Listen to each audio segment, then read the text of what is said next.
This is DJI Flip FLY MORE, and today I'll show how you can set a timer in the camera of this drone. So at the start, you will need to enter the camera view on, well, I would assume you pilot this thing from a remote controller, so on your RC. From here, look at whatever icon you'll find on top of the shutter button, since depending on the particular shooting mode you have selected, this icon will be different. So tap on it, make sure to here select the photo shooting mode, of course. And then to the left of the shooting mode selection, you'll find the sub-modes.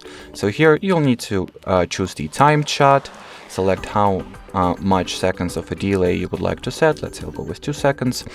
And that's it. Now you can tap on the shutter button and the timer will be set. After this timer countdown runs out, a photo will be taken. And well, as far as this video goes, that'll be it. So thanks for watching, thanks for your attention, and bye-bye.